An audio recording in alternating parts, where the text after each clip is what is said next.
Okay, I thought I'd just have a bit of a look at something that I found in my mix. Sometimes you've got stuff when you're collecting, you just don't know what you've got, and you don't get a chance to get into some of these boxes. I've got boxes from people I've bought stuff from that I still haven't even unpacked, and this one was one that I thought, okay, well, this is a bit interesting. And we did a 148 the other day, which had its box, but it was it was a used 148, and that's fine. And that sold to a chap that actually picked that up pretty right, and certainly actually the initial person didn't buy it. Just had I think financial issues, but we had about 6 others wanted to buy it straight off the bat from the video, which is interesting. It shows you how many people watch the videos and go, we'll send him a message anyway. So I always do that because you never know. Okay, so have a look at this one. So this is the box within a box, obviously, and etc. etc. This is a real hard one. I think this is going to go to my good mate Ron, VK3 AHR, so I don't want to suggest that it's going to be available to the public at this stage. I think this is perfect for Ron. I've been sort of thinking about whether to pull it out of this bag, and I think I will, just to test it. But as you can see, the books haven't been out of this. It's just completely brand new.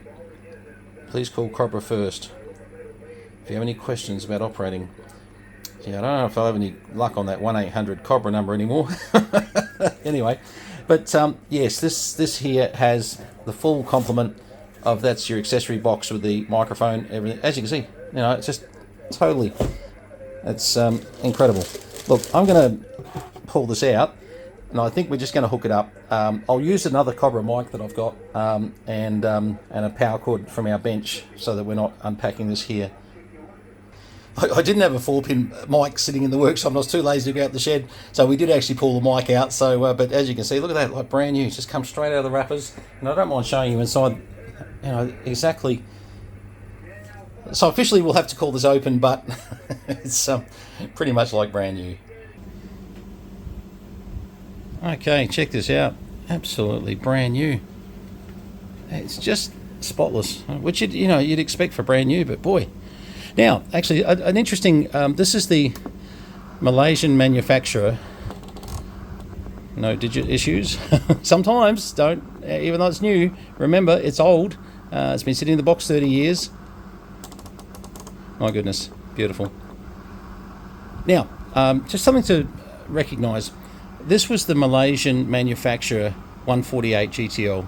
Pretty rare, actually. You didn't see as many of these as you did with the upper lower AM switch, mode switch here on the switch here. Notice here, this is when they went to the rotary, which was, in my mind, better. The other thing, to make up for the space, they moved the microphone to the side on the late model 148 GTL. Okay, I'm on a dummy load at the moment, so 1, 2, 3, 4, 5, 1, 2, 1, 2. Oh, lots of power coming out of this thing. Arlo.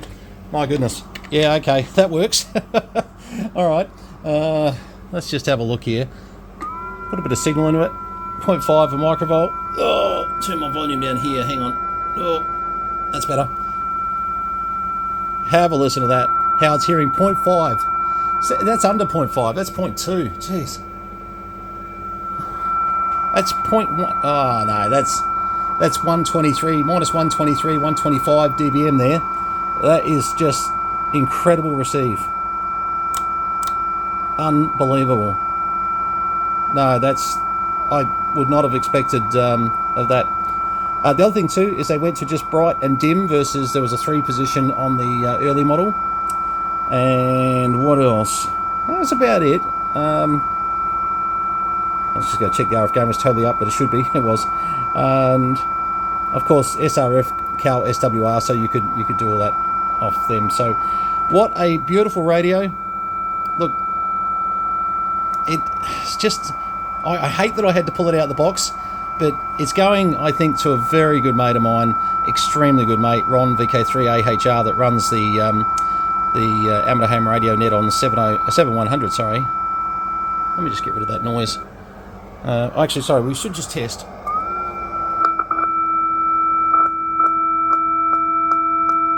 Yep. Now I'm happy. It's all right. Just wanted to make sure the meter movement on receive was doing what it should do. Hello, 1 2 3, 1 2 3 4 5, 1 2. That is superb out of the box. Seriously, 1 2 3. Right on the money.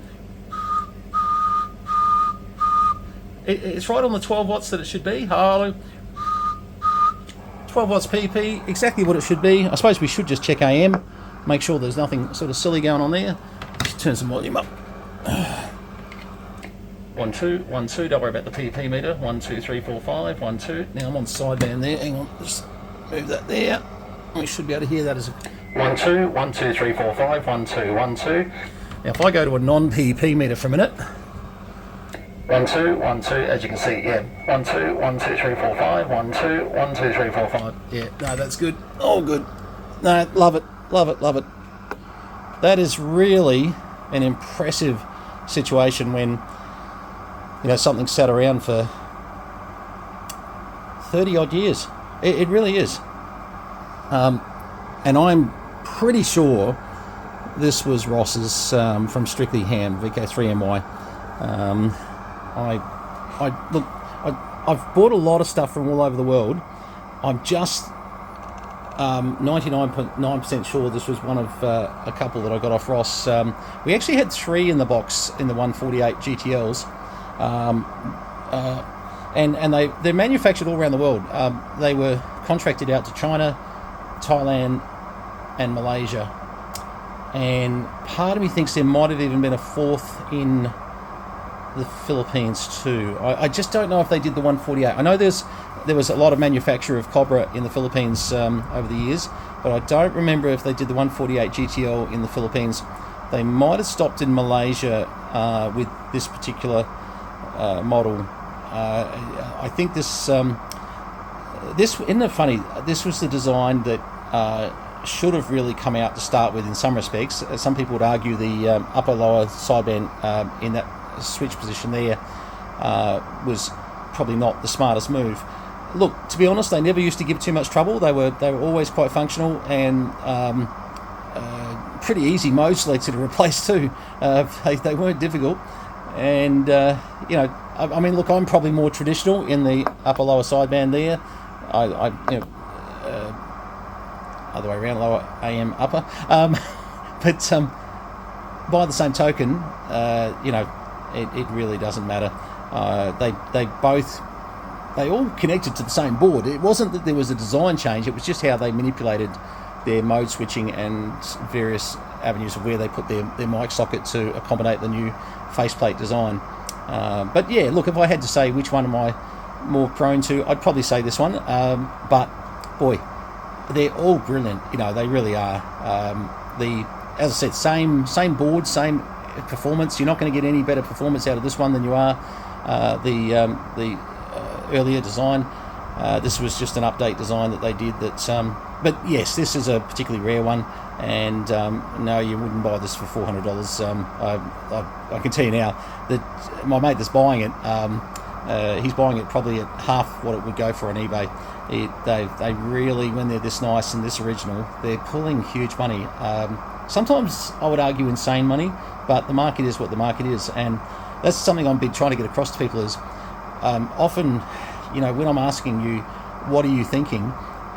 You're coming back with a price that is higher than possibly what I was thinking. I'm just going to be honest there. That has been happening at times, and that's because I'm just not across the market as much as you guys are at times, and seeing what's selling around the place, etc.